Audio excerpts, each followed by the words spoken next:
성령의 역사 제5강을 시작하겠습니다. 지난 시간에 이어 번제, 화목제, 소제, 5대 제사라 하죠. 그 다음에 속죄제.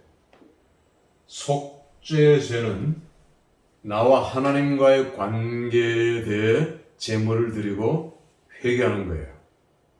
모두가 다 회개가 들어가 있죠. 다섯 번째는 속건제입니다. 속건제.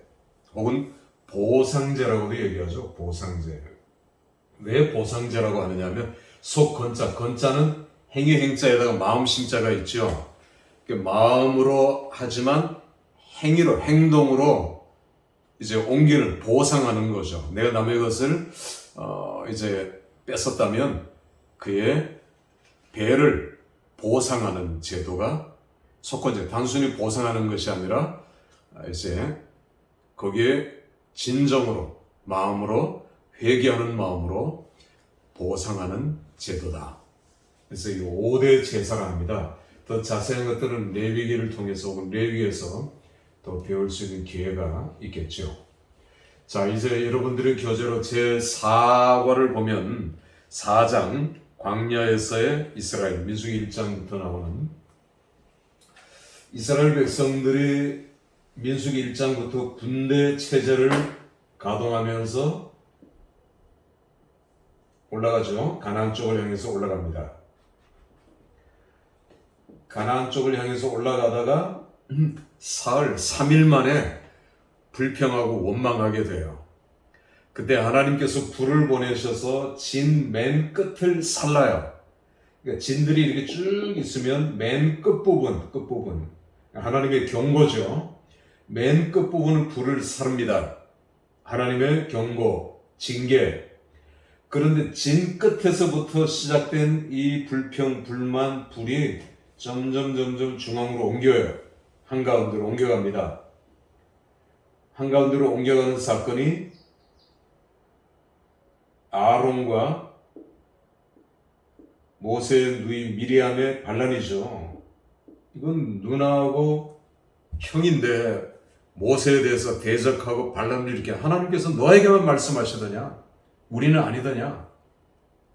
자, 이런 반란 사건이 벌어지게 되고 나중에 가서는 모세가 하나님 앞에 대적하죠. 반석을 그냥 내려치고 2번이나 내려치고 하나님에 대해서 대적하는 모습을 보여주고 있습니다.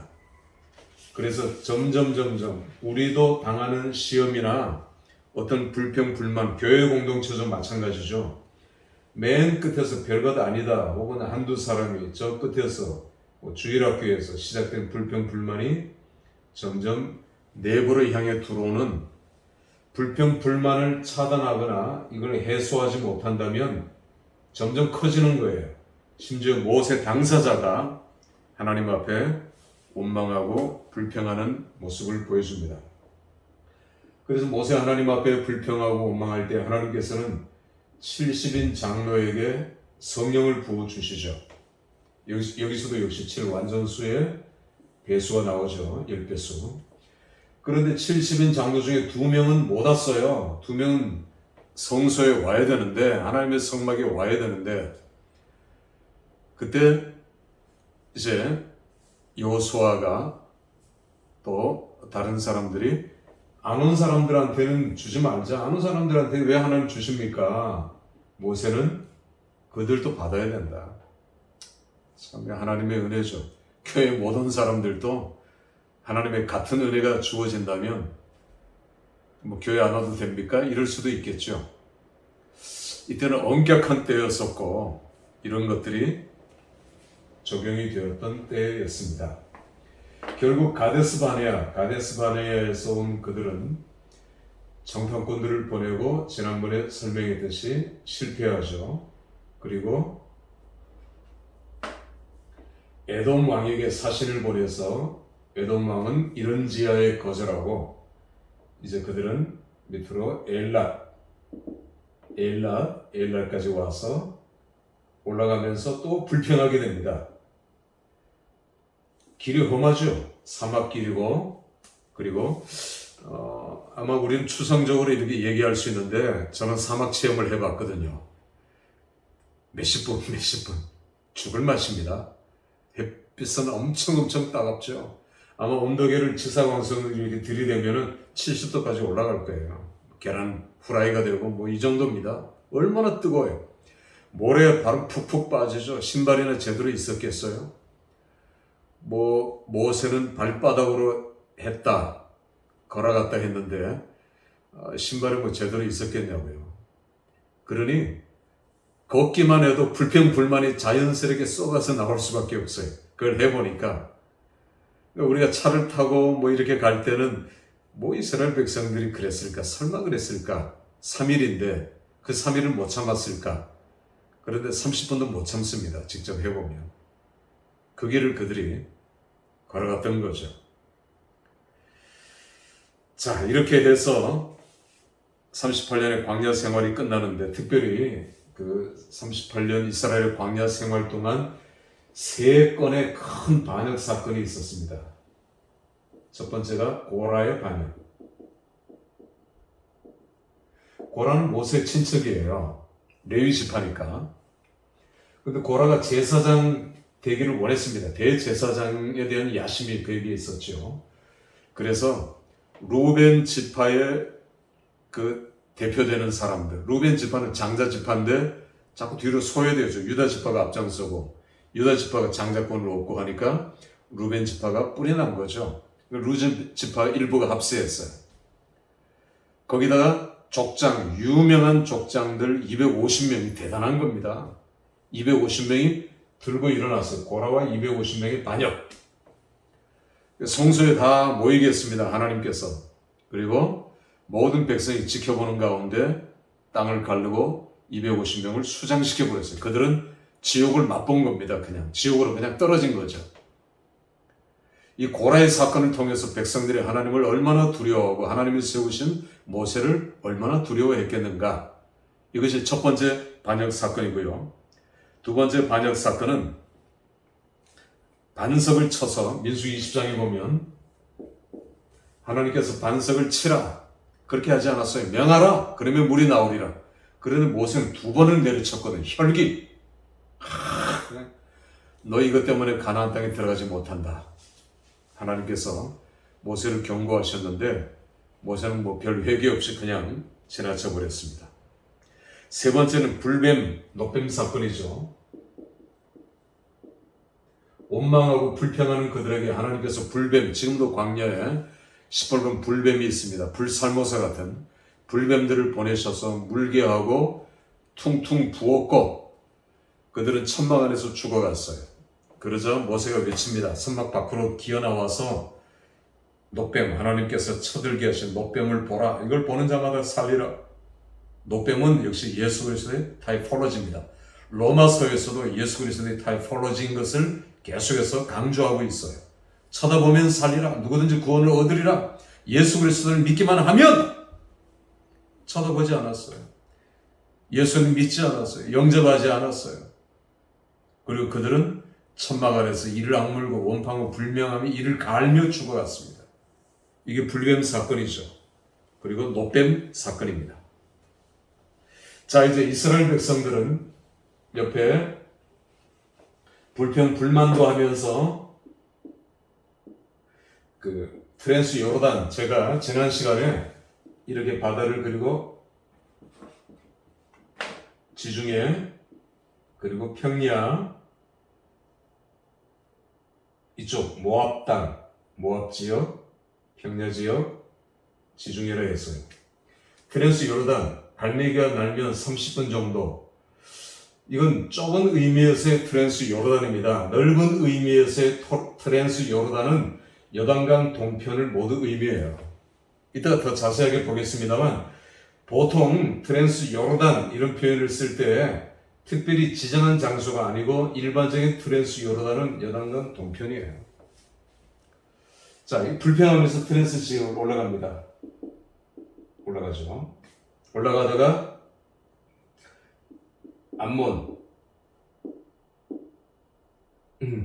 모압, 에돔, 모압 당연히 모압 땅을 지나고 암몬 땅은 아니죠. 모압 땅을 지나가야 되죠. 모압 왕하고 부딪히고 여기에도 또 이제 바산왕 옥, 시온, 헤스본 왕 시온, 그리고 바산왕 옥 이런 것들을 물리치면서 계속 이들도 아주 강력한 족속들이지만 그들을 물리치며 연전연승 단 한 번도 안 져요. 이스라엘 백성들이 광야에서 싸운 르비딤에서부터 최초로 아말렉과 싸움부터 그리고 여기까지 올 때까지 한 번도 지지 않았습니다. 놀랍죠? 하나님이 함께 하신다는 증거죠. 자, 이제 거의 다 왔습니다. 드디어 모압에 도착했어요. 모압. 여기서 유명한 발람 사건이 일어나죠. 발람은 거짓 선지자입니다. 돈을 받고 모압 왕 발락에게, 이름이 비슷합니다만 발락 모압 왕에게 돈을 받고 이스라엘 백성들을 저주해요. 이스라엘 백성들을 저주해도 먹힌다는 생각을 가지고 있었죠. 메소포타미아에 살고 있었던 이 참 유명한 선지자죠. 당대는 위대한 선지자 발람을 초빙합니다. 그리고 돈을 주고 발람을 사서 이스라엘 백성들을 저주하게 만들죠. 그게 안 되니까 하나님이 막으셨죠. 나귀를 타고 가는데 나귀가 담벼락을 계속 비비고 나귀를 막 때리죠. 이놈아 정신 차려라. 왜 나를 이렇게 주인을 끌고 가느냐. 주인을 네가 모르느냐 하니까 나귀가 말을 하는, 나귀가 직접 말을 했을 수도 있겠지만 나귀를 통해서 발람은 하나님의 음성을 들은 겁니다. 그리고 발람은 회개하고 오히려 3번을 축복해 주죠. 3번을. 이게 발람 사건이고요. 또 하나의 사건은 바알부올 사건입니다. 바알부올 사건. 이 사건을 통해서 음행하게 만들죠. 이것저것 다 안 되니까 이스라엘 백성들을 음행하게 만듭니다. 그래서 모압의 여인들과 다 그런 게 아니고 일부가 음행하죠. 그때 3세대, 정확하게 얘기해서 first, second, third generation 3세대 비느하스가 이 분을 참지 못하고 비느하스가 창으로 음행을 저지른 자의 배를 뚫어요. 죽여요. 그리고 비느하스는 그 어떤 정의로 그것 때문에 나중에 가나안에 들어가서 대제사장이 돼요. 여러분 제가 하나 질문할까요? First generation 노예 생활을 하다가 광야로 나온 1세대, Second generation은 20세 전 광야에서 태어나고 교육받고 훈련받은 사람들.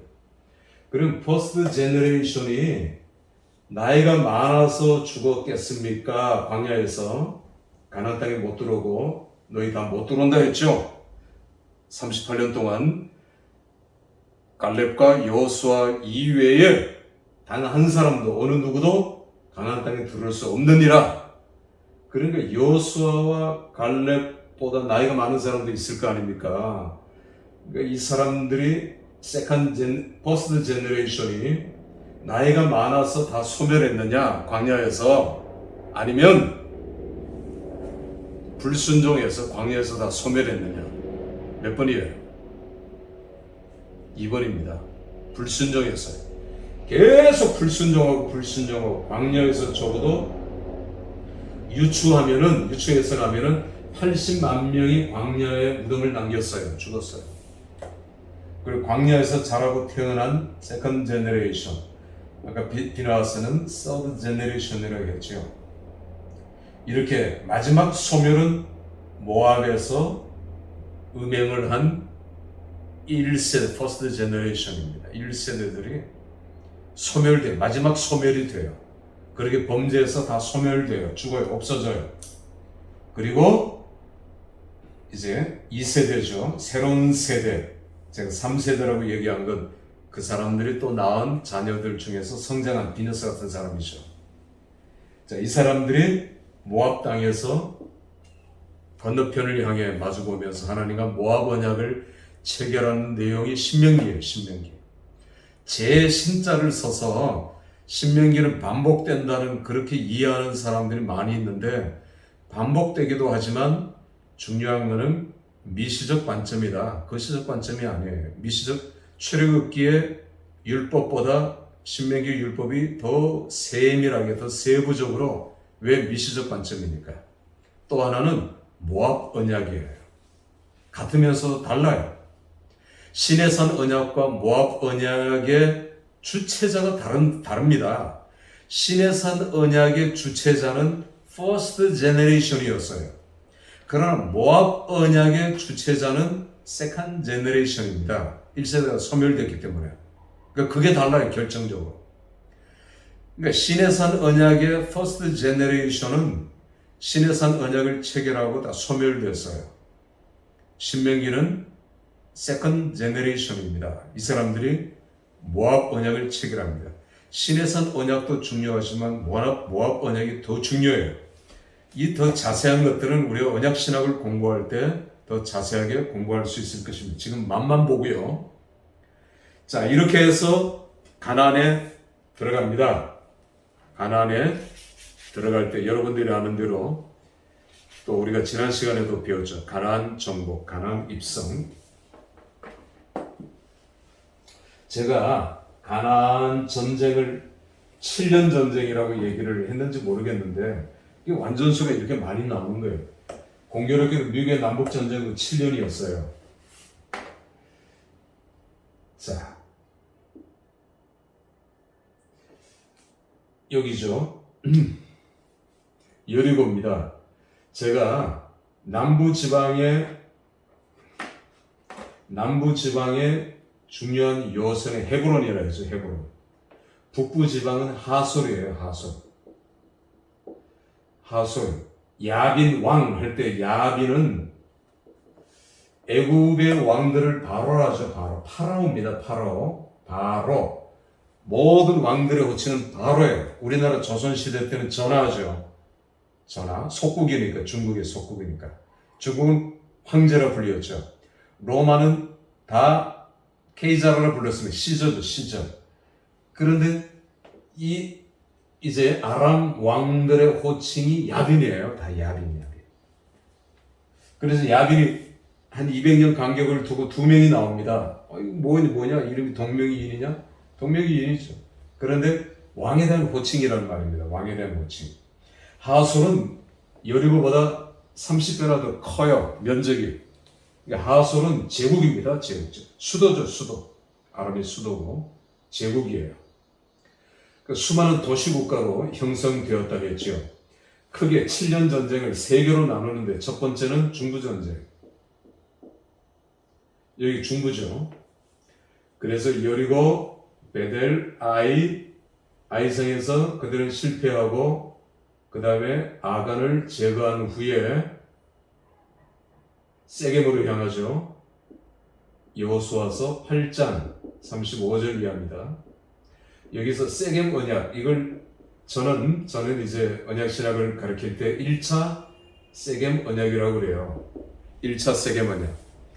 자, 이스라엘 백성들이 모압에서, 신명기입니다. 모압에서 모압 언약을 체결할 때 모압 언약의 제일 중요한 부분이 26장이에요. 26장부터예요. 26장, 27장으로 넘어가면서 모세는 백성들에게 세겜 언약을 체결합니다. 미래 언약이죠. 미래. 아직 세겜에 들어가지 않았죠. 그러니까 너희가 가나안에 들어가거든 그리심산, 에발산 사이에 가서 이 세겜을 가리킵니다. 여기서 하나님과 언약을 체결하라. 그러나 시기는 얘기하지 않았어요. 언제 하라는가. 근데 여호수아는 바로 이때다. 아이성에 실패해서 우리가 지금 한참 교만에 있다. 교만은 패망의 선봉인데 이렇게 해서는 안 된다. 그래서 지금이야말로 세겜에 가서 하나님과 언약을 체결할 때다. 우리가 모압 언약을 체결할 때 그걸 잊었느냐? 가서 비무장으로 갑니다. 가나안 7 족속이 다 이 장면을 쳐다보고 있어요.